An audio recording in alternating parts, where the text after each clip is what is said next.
iminka waxaa qadka si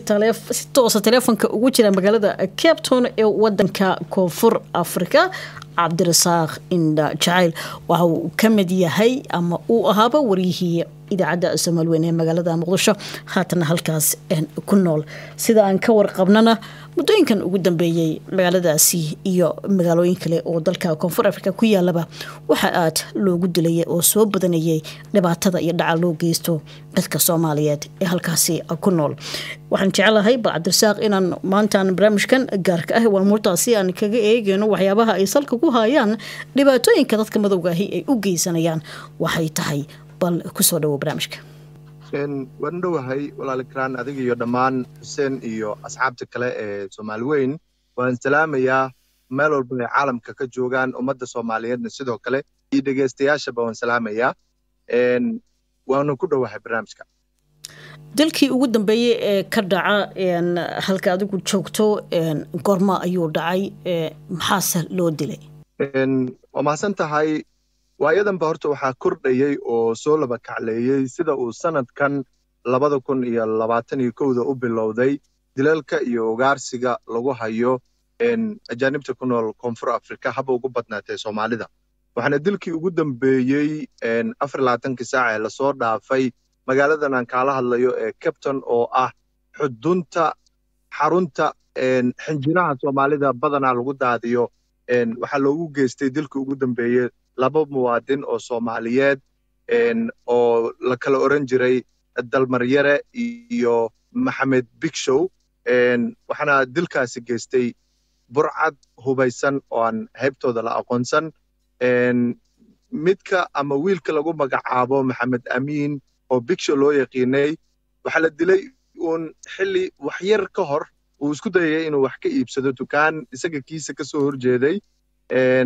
waxaana dilay kooxo uusan filanaynin oo dhabarka dambe uga yimid oo rasaas la dhacay iyagoon markaasi wax dhaca oo u geysanin isla markaana ka qaadan xataa teleefankiisa waxaana dilalkaas oo kale lagu tilmaamaa inay yihiin kuwo ugaarsi bareer ah oo qofkaasi qaab farmuuqa loo dilay marka dilalku aad bay u kala duwan yihiin asaahate kuwii ugu dambeeyay ku ayahay bal Cabdirasaaq dad badan ayaa ilaa haatan isweydiinaya waxa loo beegsado Soomaalidu waa dad madow ah waa dadka ay la degan yihiin aan dhibaato u geysan waa dad iga qudhoodii qaxootiga oo de ka soo cararay dalkoodii dhibaato iyo dagaal la sakeeyo ay ka jireen waxaan ognahay Koonfur Afrikana inay tahay wadan dadka Soomaaliyeed iyo dawladihii Soomaaliya ay jiray ay u hiiliyeen si ay uga xoroobi lahaayeen cadaankii midabta koorka ku hayay marka maxaa Soomaalida loo bartilmaameedsadaa waa maasan tahay horta dilalka lagu hayo Soomaalida ajaanibtoo dhanna waa loo geystaa Soomaalida waxa ugu badan ee dibka uu ka soo gaarana waxa loo aaneeyaa oo la tilmaamaa inay tahay goobaha ay ka ganacsadaan ama ay ganacsiyada ka furtaan oo ah tuulooyin isku raran ah oo magaalada masaafo ilaa 30 kiiloomitir ka baxsan ahna tuulooyin aanan ka shaqaynin ama uusan aad ugu badnayn sharciga dhanka ammaanka haday noqon lahayd dawladdu aanu si toos ah uga warqabin areadaas waxyaabaha ka dhacaya sidaa darteed Soomaalidana waxa ay quudareeyaan oo halkaasi u beegsadaan waxay tahay in maadaama aan lagu xujeynaynin marka uu qofka business ama ganacsi ka bilaabayo tuulooyinkaas in haba yaraatee aan la weydiinaynin wax sharciya maadaama sharciguba aan ka shaqaynin deegaanada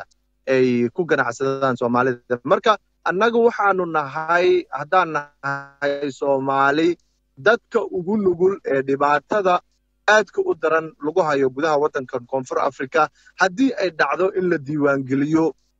dilalka Soomaalida loo geysto xitaa waxa aad u adag in qofka Soomaaliga ah ee kiiska furay ee walaalkii ama saaxiibkii ama qof ay isla joogeen dukaanka la dilay waxa aad u adag inuu ka tago kiisaskii dilkii dhacay marka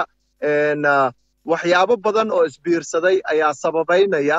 oo burcadda Koonfur Afrikana ku dhiirigelinaya maadaama aan dabagal lagu sameynaynin inay dilalka bareerka u geystaan dadka ay Soomaalida ugu horeyso ajnabi kale oo hindidu ay ka mid tahay dabcan qudhoodu dhibaatooyin noocaas way soo mareen laakiin mar aan hadday adii anaga wada hadlayna waxaad ii sheegtay in ay ka gaashaanteen oo ay casharo ku qaateen dhibaatadii hore loo geystay oo markii dambe ugu dambeyn iyagu ay samaysteen goobo amnigoodu iyagu u sugan yahay hindiduna dabcan waxaa la oran karaa dad si markaad eegto dadka afrikaanka ah ka maaragtay furfuran oo de ka maaragtay horumarsan oo keel baxsan maxaa marka habka noocaas ah oo ay hindidu ganacsigooda iyo naftooda ay ku badbaadsadeen ay Soomaalidu ugu dayan la adahay taa qudheeda bal inoo sheeg sida hindida qudhoodu xataa ay arintaas suurtagal ugu noqotay oo maasan tahay qowmiyadaha hindida ee wadankan Koonfur Afrika horta ku nool waxay yimaadeen muddo aad u fog oo xilligii gumaysiga Koonfur Afrika ka talinayay ayay deegaan ahaan u deganaayeen isla markaana ay ganacsiyo kala duwan ku lahaayeen hasaatee tan iyo hanaqaadkii hanaankii oo Nelson Mandela hogaaminayay ee South Africa xornimada ku qaadatay loona ogolaaday qof walba oo ajnabi ah inuu wadankan u furan yahay oo soo gali karo ay Soomaalida qayb ka ahayd hindidu waxa ay aad ugu soo dhabar adeegeen dhibaatada iminka Soomaalida lagu hayo mid la mid ah waxayna markii dambe go'aansadeen inay dhammaan ganacsiyadooda ka soo raraan tuulooyinka isku raranka isla markaana ay xoogooda iyagoo isbiirsanaya iskaashi ganacsina abuuraya ay kireystaan dhismooyin waaweyn oo magaalada bartamaheeda ku yaala isla markaana ay samaystaan ciidamo ilaalo iyagu u gaara oo security oo magacooda sita dawladana ka diiwaan gashan iyadoo markaasi hal interest ama meel laga soo galo businesskooda iyo meel laga baxo kaliya u sameeyay si ay u fududaato haddii ay wax dhacaan ama la boobo ama la dhaco ama dhibaatooyin kale oo dilku ka mid yahay laga geysto goobtaasi si falku u noqdo mid markaasi dabagal u yeesha oo security-ku ay ka barqabaan oo meeshii laga soo galay meeshii dhibaatadu ka dhacdayna kaamirooyin ku wada xiran yihiin oo dabagalkaasi weyn uu jiro hasaatee Soomaalida waxa taa u diidan ayaa waxay tahay ma jirto jaaliyad Soomaaliyeed oo South Africa ku nool gaar ahaan magaaladan aan ku noolahay tusaale ahaan waxa ka jiro jaaliyado fara badan ma jirto jaaliyad isku xiran oo maanta go'aan ku gaari karta inay iyagu isla socdaan oo ismaqlaan oo dawladda cabashadooda u gudbiyaan markii uu dhaco dil ama dhibaato kale oo Soomaalida loo geysto hadii aad tagtid ama kiis ka furtid goobaha kugu dhow saldhigyada booliska waxay ku leeyihiin jaaliyada qofka hogaamiyaha u ah kaliya ayaan la hadlaynaa noo yimaado marka waxaad moodaa isku xirnaan la'aanta Soomaalida inay alaba u sabab tahay habacsanaanta iyo meelaha dulduloolooyinka dilalka inta la geysto haddana aan dabagalka lagu sameyn Cabdirasaaqow Soomaaliya danjiro iyo safaarad baa meesha u jooga iyagu dhibaatooyinkan maxay ka qabteen Warun Ikran Soomaaliya safaarad ay ku leedahay dalkan Koonfur Afrika oo in muddo safiiro kala duwan ay macnaha ka howlgaleen oo ka shaqeeyeen Allah u naxariistay safiirkii ugu horeeyay oo Sheekh Shariif loo oran jiray ayaa dhaqdhaqaaqa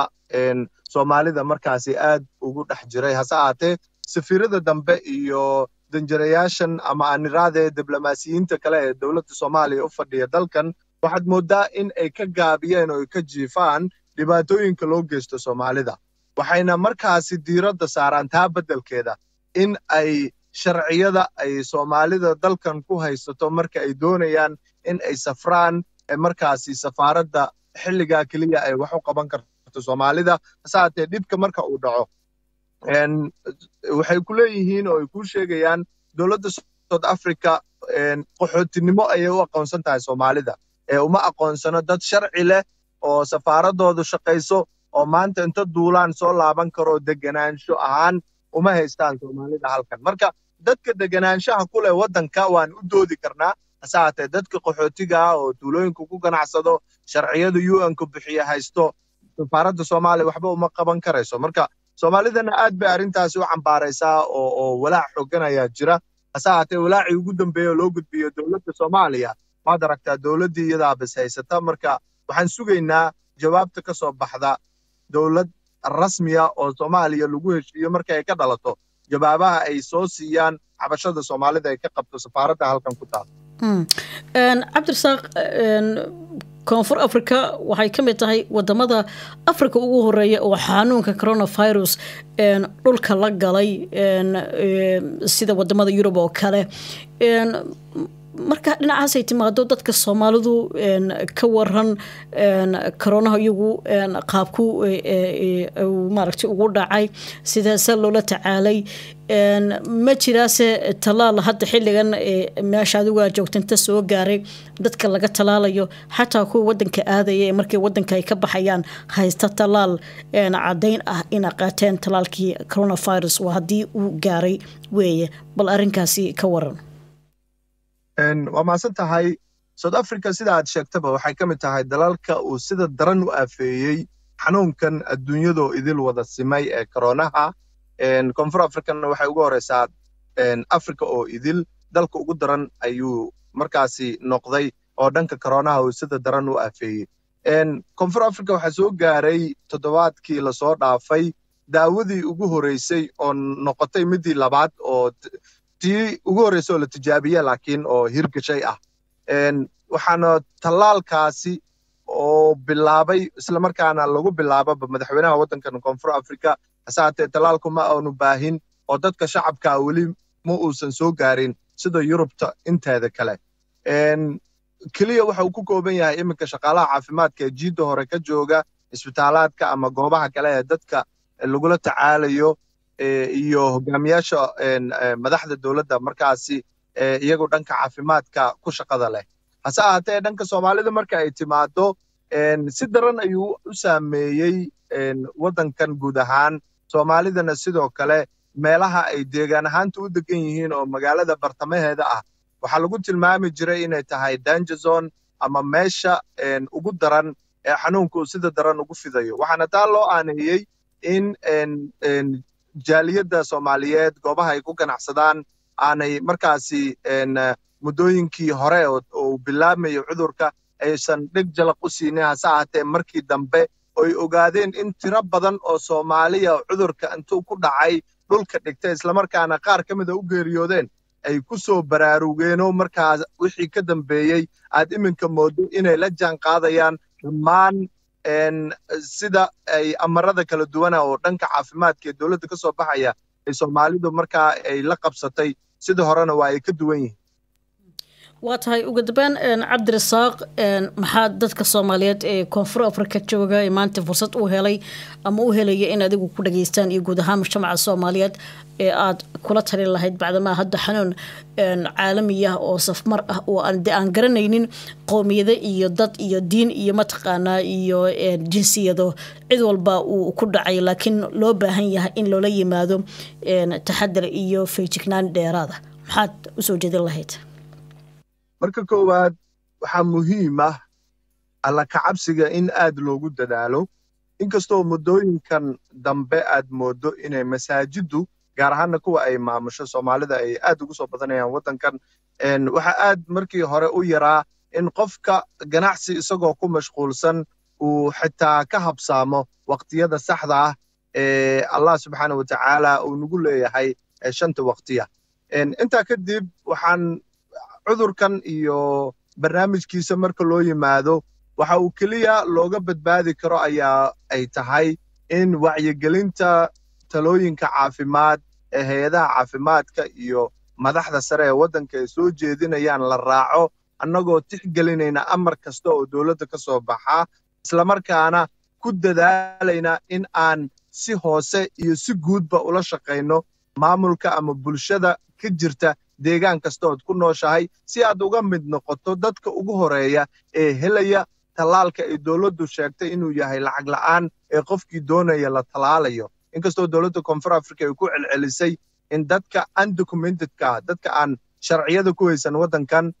Soomaaliya aad u fara badan ayaa jooga Koonfur Afrika oo sanooyinka ugu dambeeyay soo galay kuwaas oo aan haysan sharciga dalka ku joogaan maadaama xarumaha sharci bixinta Home Affairs-ka loo yaqaano coronaha ay ku xirmeen oo dib loo furin qaybta qaxootiga. marka waxaan ku talin lahaa in tala kasta oo dawladdu soo jeediso haddii la raaco ay innagana ka Soomaali ahaan noo fududaanayso in wax walba oo wadankan ka leenahay naloo fududeeyo واتعي أن أثبت مهاتسنتهاي أن عبد الرزاق أن سيدا أد برامج كان نقول قيب قاتي وحنو إلهي كبرينا إن مجتمع الصومالية إدالكا كل دقن وسيو أمني إيو عافمات مركلة مهاتسنت mahadsanid sidoo kale walaal adiga iyo Xuseen kulli waan salaamayaa dhageystayaal سلام الله